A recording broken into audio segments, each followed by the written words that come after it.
Voy a leer Un cuarto propio de Virginia Woolf, publicada en 1929, Un cuarto propio, título que proviene de la terminante opinión que expresa la autora al principio del volumen.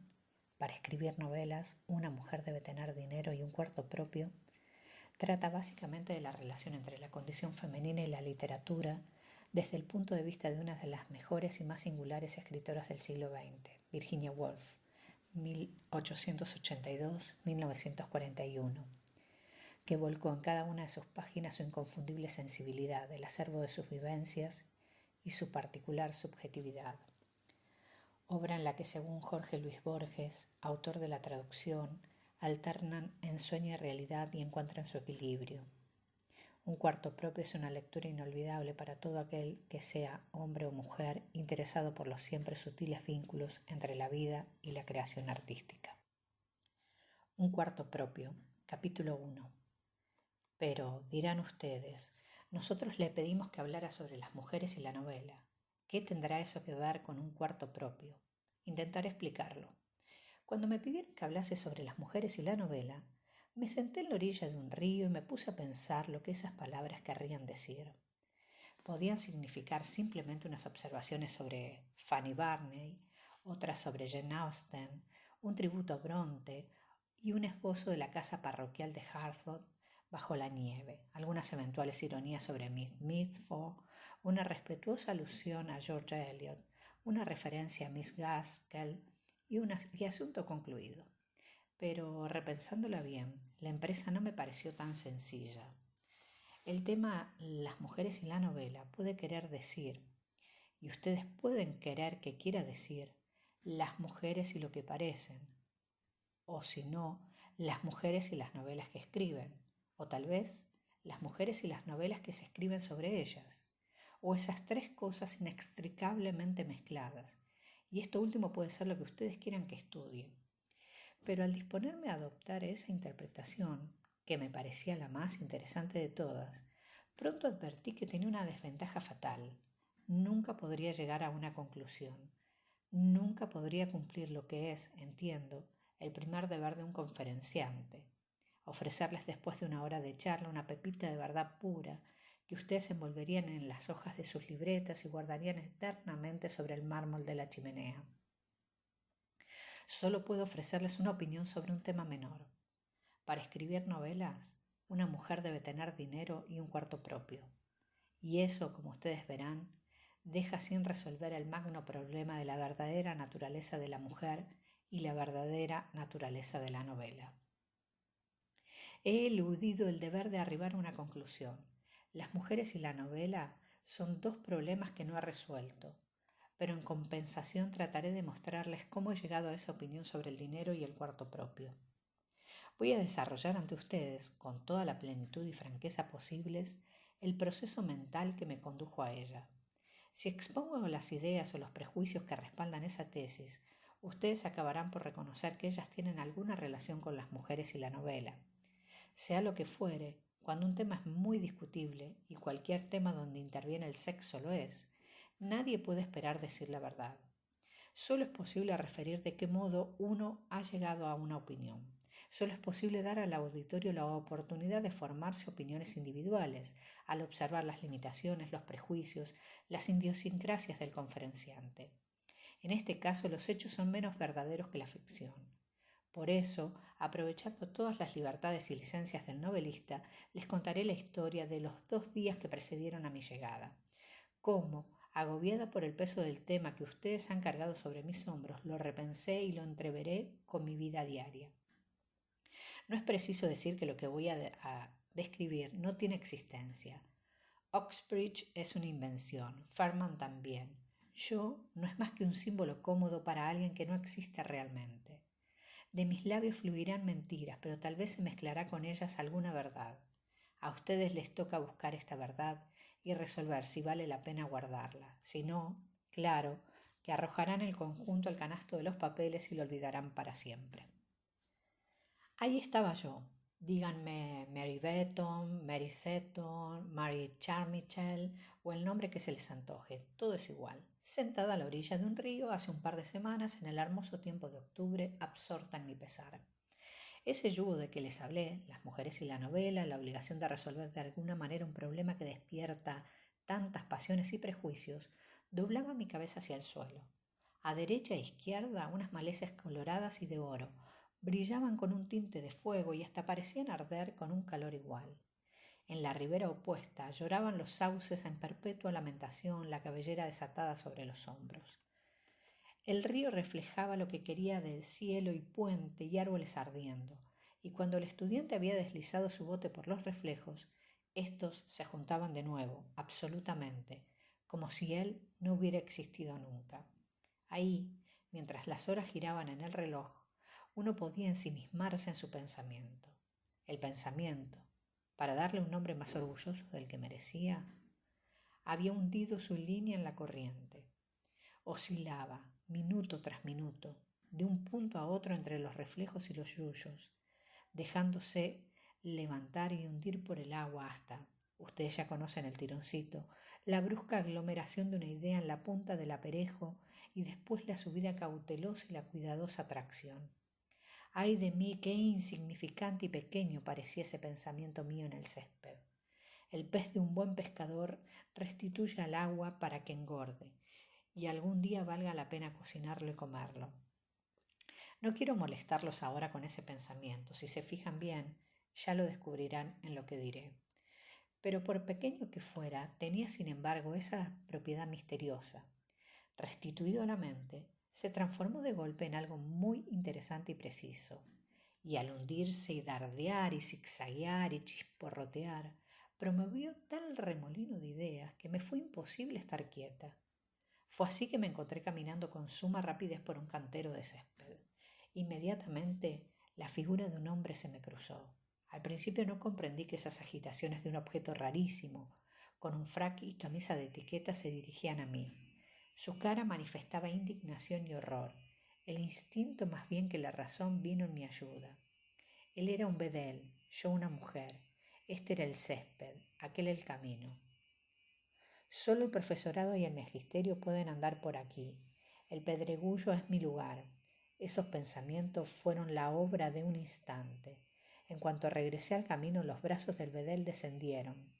La cara se calmó y aunque mejor es pisar césped que pisar pedregullo, nada irreparable había sucedido. La única querella que yo pude haber entablado contra el profesorado y el magisterio de aquel colegio era que para proteger su césped, alisado durante 300 años, habían espantado a mi pescadito.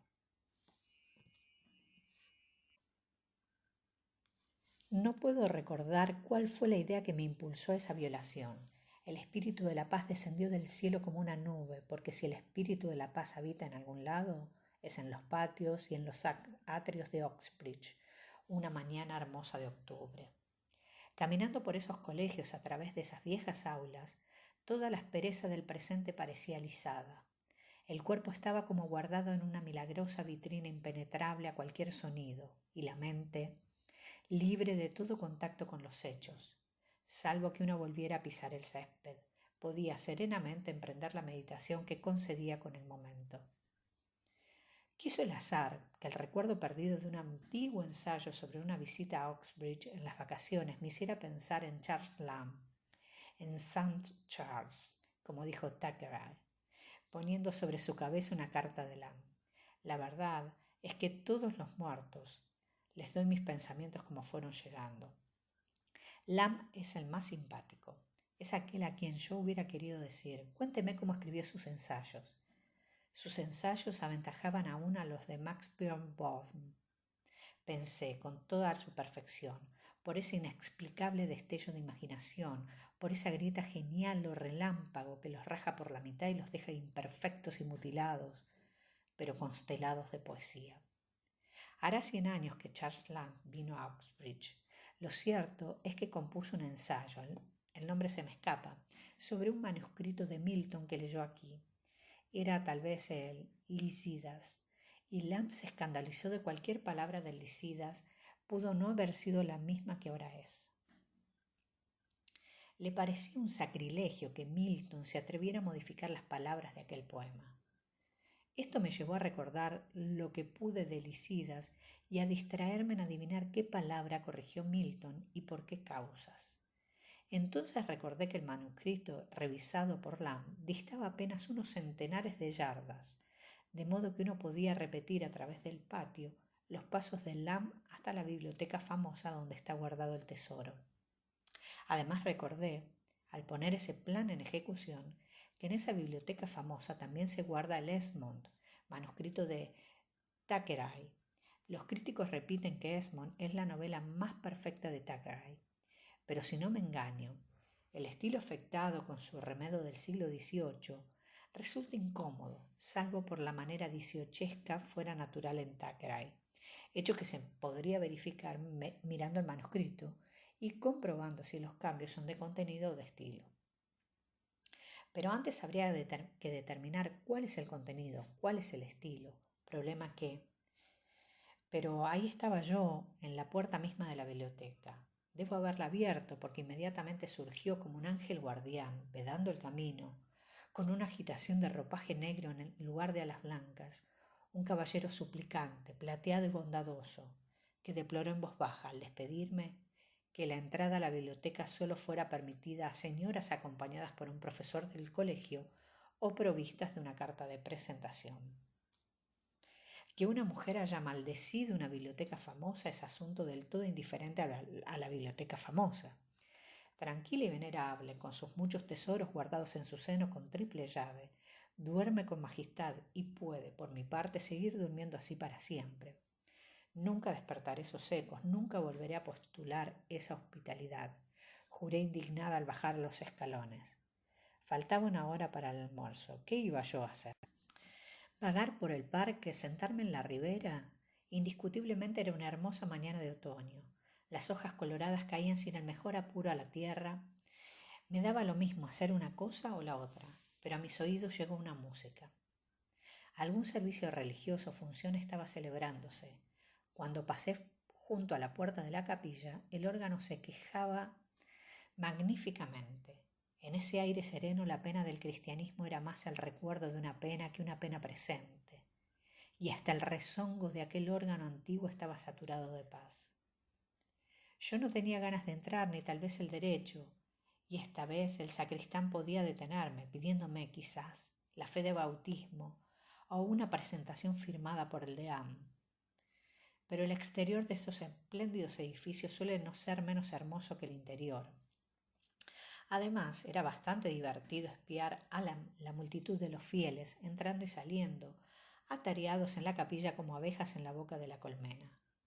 Muchos estaban de capa y birrete, algunos con estolas de piel sobre los hombros, otros llegaban en sillas de rueda, otros, aunque no habían pasado la cuarentena, estaban arrugados y aplanados en formas tan extrañas que hacían pensar en los cangrejos gigantes que se arrastran penosamente sobre la arena de un acuario.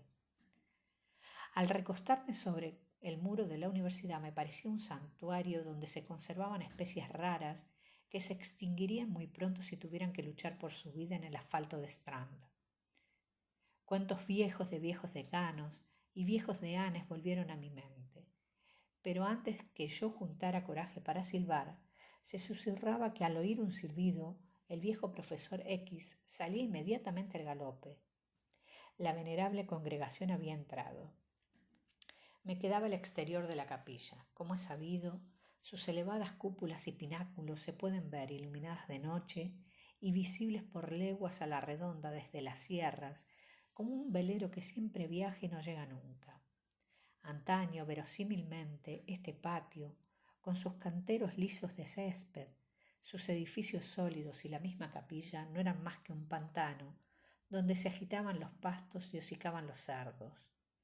Yuntas de bueyes y de caballos, pensé, deben haber arrastrado carros la piedra desde lejanos condados y luego, con trabajo infinito, los bloques grises a cuya sombra estos fueron apilados unos encima de otros, y después los pintores trajeron cristal para las ventanas, y los albañiles estuvieron atareados siglos y siglos en aquel techo con masilla y mezcla, palas y picos. Todos los sábados alguien había volcado un bolsón de oro y plata en sus puños antiguos, porque es de imaginar que en las tardes tenían su cerveza y sus bochas. Un inacabable río de oro y plata, pensé, debe haber fluido en este patio perpetuamente para que siguieran llegando las piedras y trabajando los albañiles, para nivelar, para zanjar, para cavar y para drenar. Pero aquella era la época de la fe y se derramaba dinero liberalmente para levantar esas piedras sobre un cimento sólido, y cuando fueron levantadas las piedras fluyó más dinero de los cofres de reyes y reinas y de grandes nobles para que finalmente aquí se cantaran himnos y aprendieran los estudiosos. Tierras fueron cedidas, se pagaron diezmos, y cuando pasó la época de la fe y llegó la época de la razón, prosiguió el río de oro y plata. Se dotaron becas, se fundaron cátedras, solo que el oro y la plata ya no fluían de los cofres del rey, sino de las arcas de industriales y mercaderes, de la cartera de hombres que habían hecho, digamos, una fortuna con la industria y devolvían buena parte en sus testamentos, para más cátedras, más cursos, más becas en la universidad donde habían aprendido su oficio.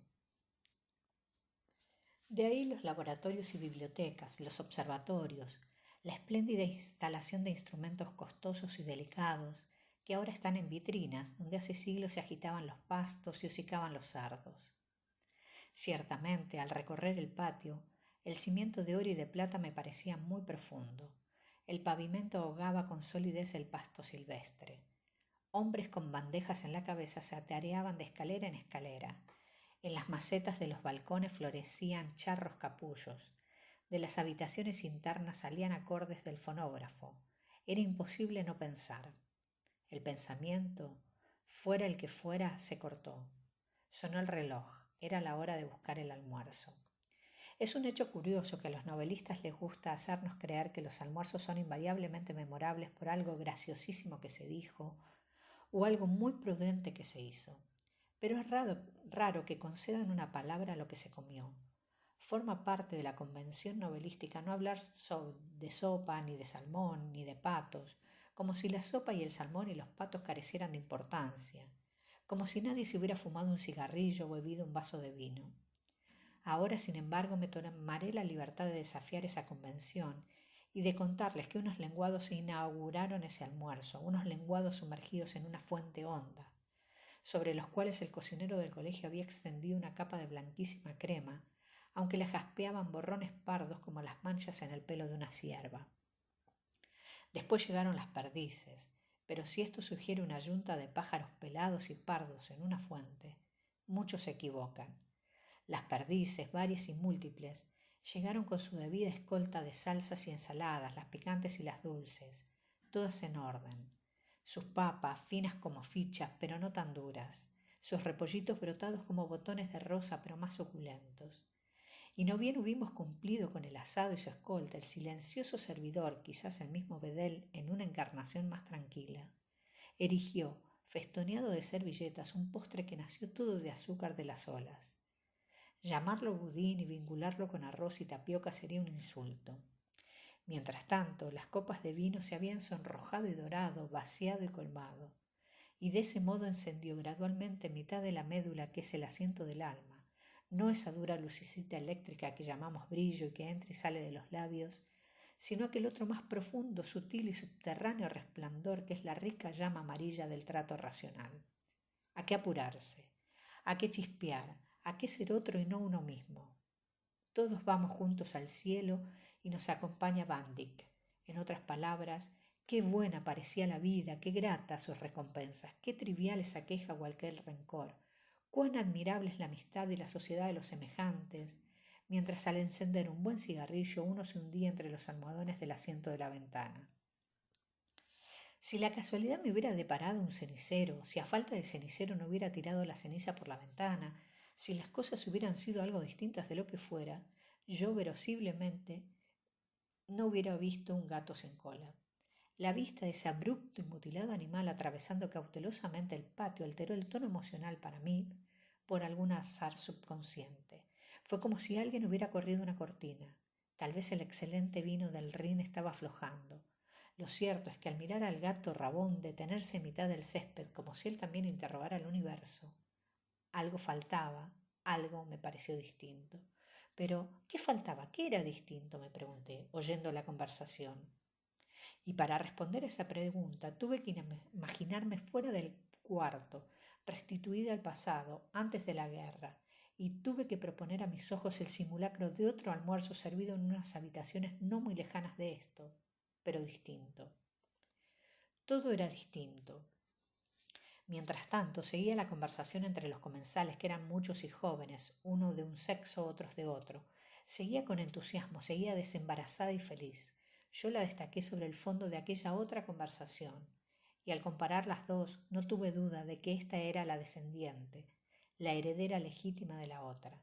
Nada había cambiado, nada era distinto, sino, aquí escuché aguzando el oído lo que no se decía, sino la corriente de fondo. Sí, era eso, el cambio estaba ahí. Antes de la guerra, en un almuerzo como este, la gente hubiera dicho las mismas cosas, pero hubieran sonado distintas, pues en aquellos días las acompañaba una especie de zumbido, no articulado, sino musical e incitante, que modificaba el valor propio de las palabras. ¿Sería posible ponerle letra a aquel zumbido? Tal vez con ayuda de los poetas. Había un libro a mano y di casualmente con Tennyson. Hallé que Tennyson había cantado: There has fallen a splendid tear from the patient flower at the gate. She's coming, my dove, my dear. She's coming, my life, my fate. The red rose cries, she's near, and the white rose weeps, she's late. The larkspur listen, I hear, and the lily whisper, I wait. ¿Y era esto lo que tarareaban los hombres en los almuerzos antes de la guerra? ¿Y las mujeres? My heart is like a singing bird, whose net is a water shoot. My heart is like an apple tree, whose buds are bent with thick, set fruit. My heart is like a rainbow shell, that paddles a halcyon sea. My heart is gladder than all this, because my love is come to me. ¿Y era esto lo que tarareaban las mujeres en los almuerzos de la guerra? Había algo tan absurdo en imaginarse personas tarareando cosas así sotoboche en los almuerzos antes de la guerra, que solté la carcajada y tuve que explicar mi risa señalando al gato Rabón, que realmente parecía un poco ridículo, pobre animal, sin cola en mitad del césped. ¿Había nacido así o habría perdido la cola en un accidente? Los gatos rabones, aunque se dice que hay algunos en las islas de Man, son muy poco frecuentes. Es un animal singular, más raro que lindo. Es asombrosa la diferencia que hace una cola. Ustedes saben lo que se dice cuando en una reunión se está digregando y las personas buscan los abrigos y los sombreros. Esta, gracias a la hospitalidad del dueño de casa, se había prolongado hasta la tarde. El hermoso día de octubre se iba borrando y al atravesar la alameda las hojas caían de los árboles. Puerta tras puerta se cerraba a mi espalda, mansa e irrevocablemente. Innumerables bedeles calzaban innumerables llaves en cerraduras bien aceitadas. La casa del tesoro ya estaba segura por otra noche. De la avenida se sale a un camino. He olvidado su nombre, que conduce, si uno no se equivoca, a Dernman. Pero había tiempo de sobra. La comida era recién a las 7:30. Después de semejante almuerzo, uno casi podía prescindir de comida. Es extraño de qué modo un retazo de poesía puede trabajarnos la mente y hace que las piernas se muevan al compás en el camino. Las palabras: There has fallen a splendid tear from the patient flower at the gate. She's coming, my dove, my dear. Me avivaban la sangre al caminar rápidamente a Gentlich y después, pasándome a la otra cadencia, canté donde la presa bate las aguas. My heart is like a singing bird, whose net is in a water's shoot. My heart is like an apple tree. ¡Qué poetas! Grité en voz alta, como se grita en el crepúsculo. ¡Qué poetas aquellos! Celosa, tal vez, del honor de nuestra época, me puse a pensar, aunque ya sé que tales comparaciones son irrisorias, si honradamente podríamos enumerar dos poetas vivos tan grandes como antes Tennyson y Cristina Rossetti. Claro que es imposible, pensé, los ojos puestos en el agua espumosa. Si aquella poesía nos mueve a un tal abandono, a un tal éxtasis, es precisamente por celebrar emociones que uno solía tener, tal vez en los almuerzos de preguerra, de modo que uno responde fácilmente, familiarmente, sin tomarse el trabajo de analizar el sentimiento o de compararlo con los que ahora una tiene. pero los poetas contemporáneos expresan una emoción que está formándose ahora y que nos están arrancando. En primer lugar, uno suele no reconocerla, muchas veces uno la teme, la vigilia con desconfianza y la compara celosa y sospechosamente con la emoción antigua y ya familiar. De ahí la dificultad de la poesía moderna. Esa dificultad es la que nos impide recordar arriba de 2 versos consecutivos de cualquier poeta moderno. Esa razón, el fracaso de mi memoria, hizo que el argumento se detuviera por falta de material. ¿Pero por qué? Proseguí yo caminando hacia Hitling. Hemos dejado de tararear sotto voce en los almuerzos y fiestas. ¿Por qué Alfredo ha cesado de cantar?